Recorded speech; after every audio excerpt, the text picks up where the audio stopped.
Pues ahora, si queréis, yo sé que tendríamos que empezar a las 5 con la conclusión de las jornadas y con la compañera que está esperando desde las 5, pero si os parece y por si hay preguntas, podemos ahora aprovechar que están Angie y desde El Salvador y desde la colectiva y están las compañeras de CENDIP en Lima y lanzarles alguna pregunta. Yo sí tengo alguna pregunta para cada una, entonces si no os animáis yo le hago una pregunta a cada una.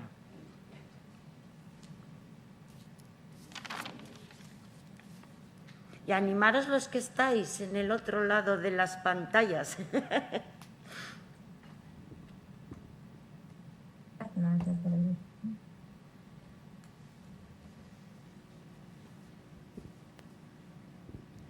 Hola, buenos. Vale. Nada, muchas gracias por compartirnos vuestras experiencias.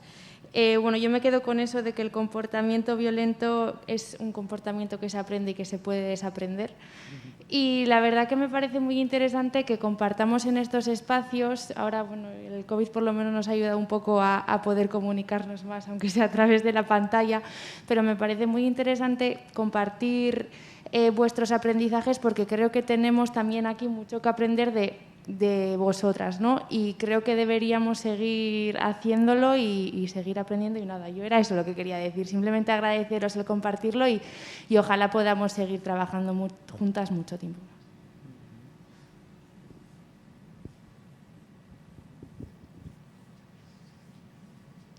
No sé si están escuchando. ¿Estáis escuchando, compañeras? Muy bajito. Muy bajito, casi no se ha escuchado. Ay, les estaban dando las gracias. Si no ponemos aquí el micro y Muchas gracias también. Les estaban dando las gracias por compartir las experiencias de ambos lugares. Ahora que pues es Hola, una pena. ¿Se me oye? ¿Oyen, compañeras? Angie, ¿tú oyes? Hola. Sí, escuché. Sí. También muchas gracias por escucharme. Es importante tener estos espacios.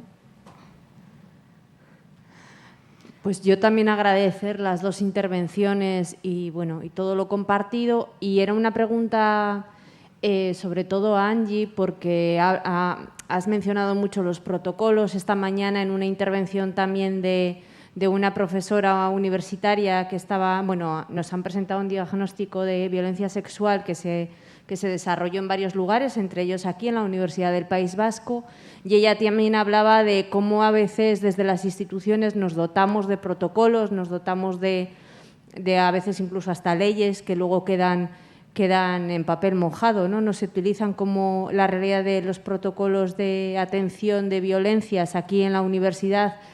Muchas veces suponían un freno, un muro que no resolvían las necesidades de las mujeres que daban el paso de denunciar o de meterse en el sistema. Yo no sé, también ella apuntaba a la necesidad de la participación para la creación de estos protocolos, porque si se hacen desde la institución muchas veces no responde a las realidades y a las necesidades de las mujeres que han sido víctimas.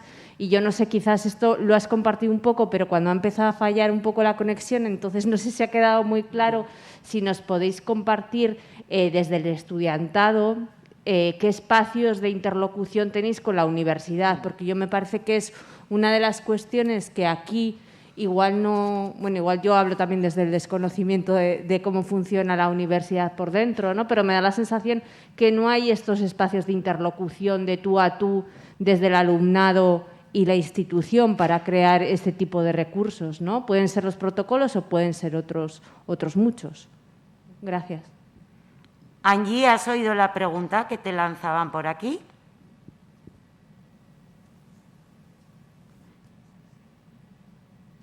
Hola. Tiene el micrófono silenciado. Angie, tienes el micro silenciado. Qué difícil, ¿no? Está siendo un poco difícil. Angie, no sé si tiene el micro silenciado o no está la conexión. Muy bien, mira, esa era una pregunta. A mí también me surgía, hablaba de la institución, de la responsabilidad de la institución, ¿no? Y entonces cómo hacer a la propia institución universitaria una aliada, ¿no? De alguna manera, o por lo menos responsable también de todos esos procesos. Pero Angie creo que no nos oye. Y si nos oye, no está hablando porque no la estamos oyendo, tiene el micro apagado. Bueno, yo iba, o sea, a mí me ha resultado, y esto con las compañeras de CENDIP, me ha resultado siempre muy interesante porque allí llevan un recorrido muy grande con esta historia y para que veamos también procesos paralelos. Con Mis hijos no te metas, empezó allí hace mucho tiempo y aquí, pues bueno, en Euskadi no lo hemos visto tan desbordado como en el resto del Estado, pero ya habéis visto cómo se han puesto con el tema de los currículos educativos en Andalucía, como hemos visto, el autobús naranja, ¿no? Los niños tienen pene, las niñas tienen vulva.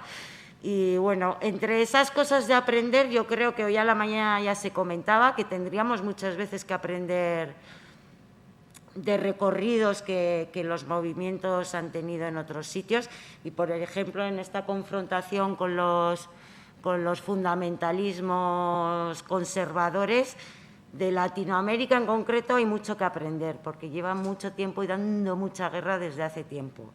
Entonces, bueno, pues sin más por recoger eso, yo creo que nos estamos alargando demasiado. Ah, no. Ah, sí. ¿Estamos dentro de tiempo? Qué mal tengo yo medio el tiempo. Pues más preguntas.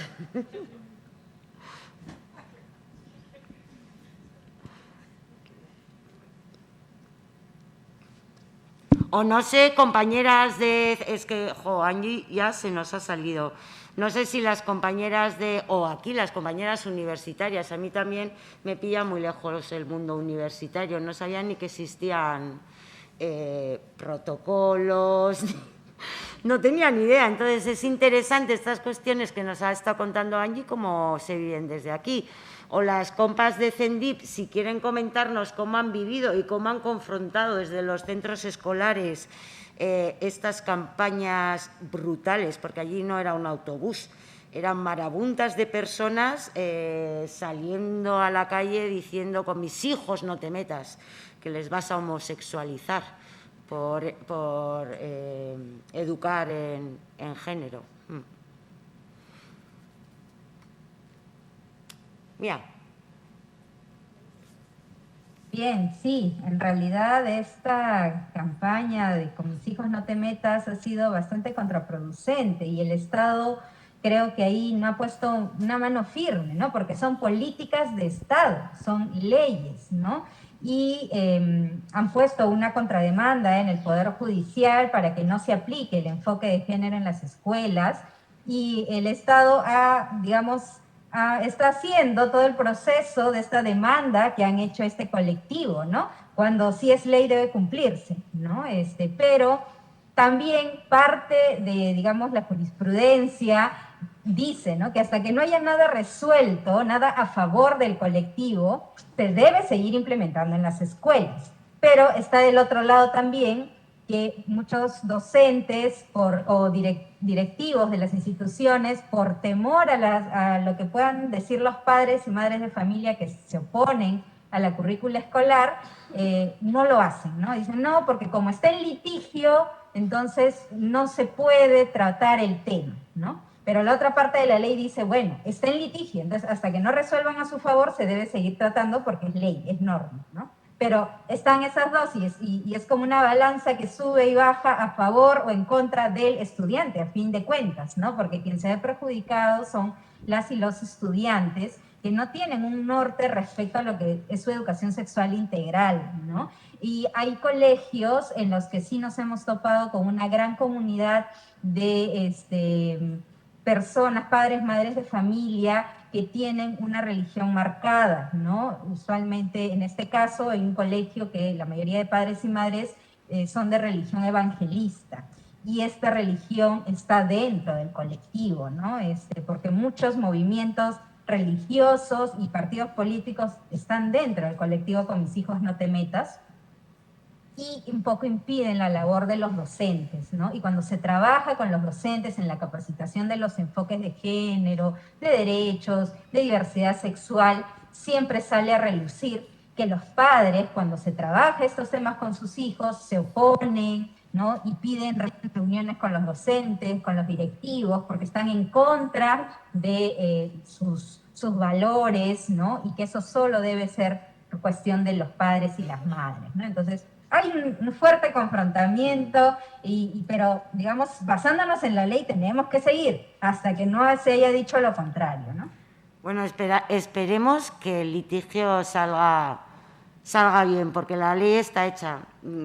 Yo creo que una cosa que podemos aprender de algunos otros lugares es, las compañeras de CENDIP lo hacen mucho, los vacíos legales, meternos por ahí para poder llevar a nuestro terreno las luchas y las confrontaciones machistas. Había una compañera por ahí, universitaria, creo. Sí. Cuéntanos. Sí. Bueno, yo de universitaria no sé mucho porque acabo de llegar, o sea, llevo un mes, entonces, contenta que esté. ¿Me oís? Sí. Vale. ¿Oís desde ahí, chicas? Muy bajito.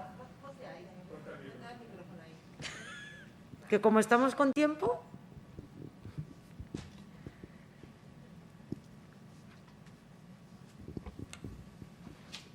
Ven, ponte conmigo.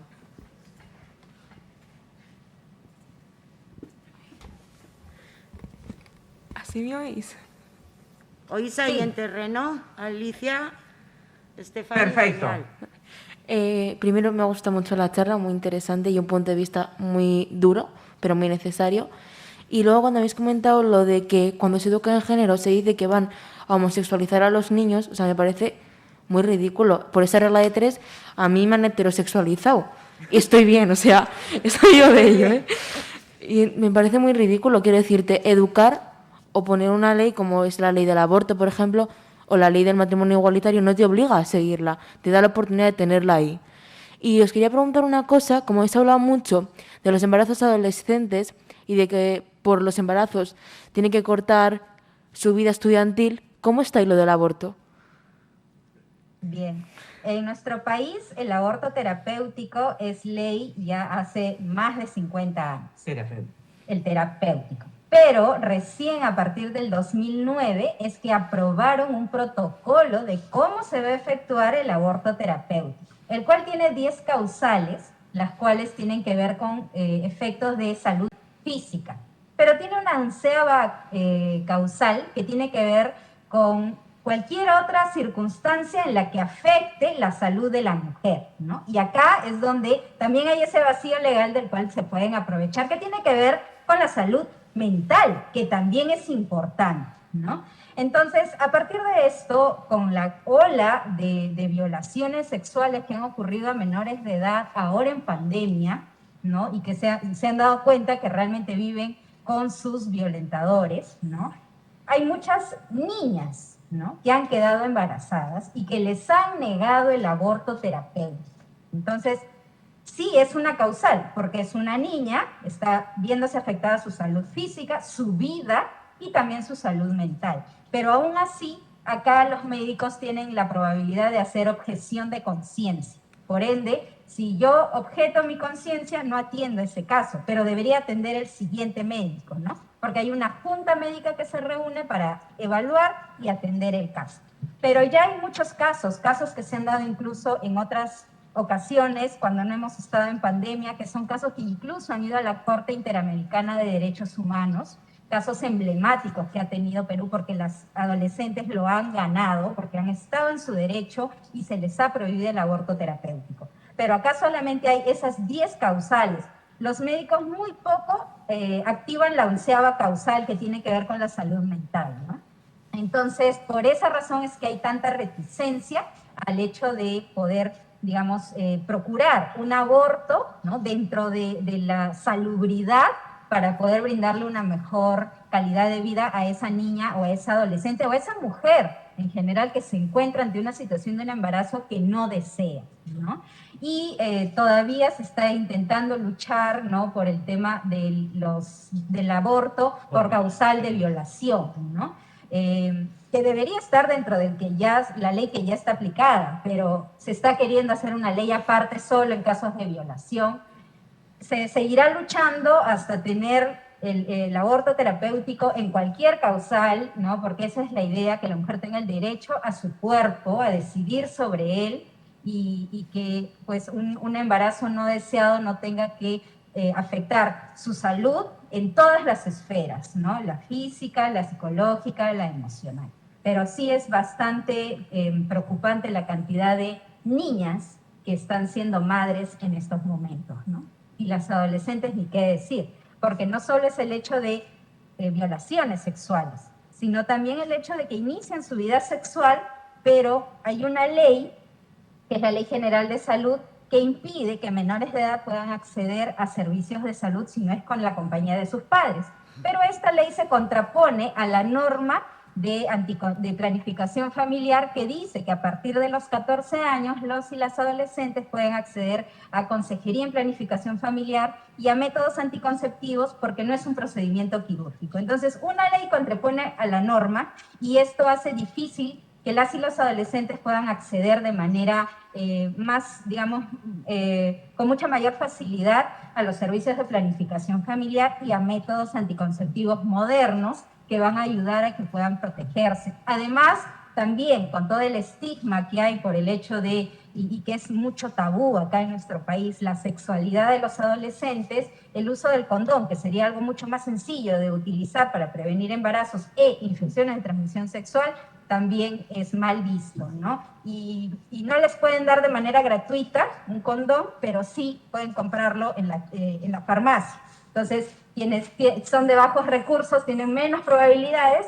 a acceder a métodos anticonceptivos, lo cual hace que dejen embarazadas a sus parejas, las adolescentes se embaracen por falta de información, por falta de recursos, por falta de métodos anticonceptivos, van a continuar con ese embarazo porque no van a tener acceso a un aborto, ¿no? Y eso está aumentando la pobreza, ¿no?, también en nuestro país. Entonces, todos estos problemas acarrean a otros, ¿no? Y quienes se ven más perjudicadas son niñas, adolescentes y mujeres de toda edad, ¿no? Ahí, yo creo que te ha contado. De todas formas, no es tan diferente, porque aquí la norma es de hace menos tiempo, las causales están, pero también tenemos nuestros objetores de conciencia y con eso estamos ahora mismo lidiando. Cuestión que, por ejemplo, a mí me ha sorprendido, porque yo en su día trabajé en Perú con los casos emblemáticos y de repente, 15 años después aquí, me encuentro con algo que pensaba que estaba hiper superado. El número de mujeres que tienen que irse a clínicas privadas porque la salud pública no te atiende, al margen de los supuestos o no supuestos, pues es escandalosa, ¿no? Pero bueno, en eso estamos lidiando también, así que tenemos más cosas en común. Allá, como la tienen hace 50 años, ya ven qué películas se encuentran por el camino, y los casos emblemáticos son muy impactantes, ¿no? Sobre todo de menores violadas, con abortos eugenésicos y obligadas a tener un niño cuando se salía desde el minuto 5, que no iba a dar ni siquiera luz, y además era fruto de una violación desde que era chiquitita, sí. Cosas muy fuertes que en 50 años de ley, pues aún así no... Bueno, la ley del aborto siempre va a ser una de las que más nos van a remover, mover, cambiar, intentar recortar en vez de ampliar. Hay que estar ahí atentas siempre. Pues seguimos pasando por una clínica y había de aborto y había unas... O sea, nos hemos quedado las dos como mirando y diciendo, estamos en el año 2021. No les habéis comentado, porque yo me las encontré el otro día y simplemente les comentamos que hacía una semana que eso era delito, así muy asertiva y educadamente. es delito. A día de hoy ponerse así, ya lo dijeron hace unas semanas, ¿no? Bueno. Con el carrito del bebé y todo, yo decía, pero señora, ¿qué hacen aquí? Protegemos a las mujeres, rezamos sí. por vuestros bebés, sí. Sí, sí, Yo también pensaba que eso no pasaba en Vitoria, que solo se veía en el telediario en Madrid, pero sí, lo hay. Menos, pero lo hay. Bueno, ¿alguna preguntita más? Sí. No te dejo que si quieres. Aquí, Sí, una preguntita. Bueno, habéis hablado eso de con mis hijos no te metas, ¿no? Un movimiento potente o fuerte. Yo querría saber, o sea, la respuesta vuestra. ¿Estáis articuladas, organizadas? O sea, ¿hay fortaleza en el movimiento para luchar contra eso o las energías están mermadas y hay división? O sea, ¿cómo estáis en Perú en eso? Bien. Ok. Bueno, aparte de las instituciones educativas, también trabajamos con organizaciones de mujeres, ¿no? Y estas, digamos que las organizaciones en articulación con instituciones, también con los colegios, hacen frente a esta contracampaña que pretende que en los colegios no se enseñe el tema de género, ¿no? Entonces, ahí hay un trabajo de incidencia política muy importante que están haciendo las mujeres y que involucra a los gobiernos locales, a los centros de emergencia mujer, ¿no? A grupos de hombres con los que venimos trabajando también, que se sale a las calles, se difunde también por medios la importancia de trabajar el tema de género, ¿no? ¿Y por qué? ¿No? Trabajar el tema de la violencia de género, también que entiendan por qué es que se maltrata, por qué es que se violenta a las mujeres, ¿no? Que entiendan las causas, por qué las mujeres tienen un nivel de educación mucho menor, por qué no hay oportunidades para las mujeres, por qué las mujeres tienen el rol básicamente exclusivo de la casa, ¿no? Y que todo esto va en deterioro que afecta los derechos de las mujeres. Entonces, yo creo que ahí sí hay un buen trabajo muy importante con las organizaciones de mujeres que vienen desarrollando en acciones de incidencia política, etcétera, ¿no? Bueno, pues yo creo, bueno, eso, además del trabajo que es muy distrital, el de CENDIP, a nivel, el movimiento feminista en Perú se movió en pleno a nivel nacional, ¿no?, para confrontar esta cosita de con mis hijos no te metas. Yo creo que llegaron muy lejos también todo el movimiento feminista. Que vamos a acabar ya, daros las gracias, compañeras de Perú. Angie no está, se nos ha caído del todo, le dais las gracias y bueno, pues en otra más y mejor para seguir aprendiendo las unas y las otras y hacer colectividad, que esa es la manera de enfrentar. Así que nada más. Ok. Muchas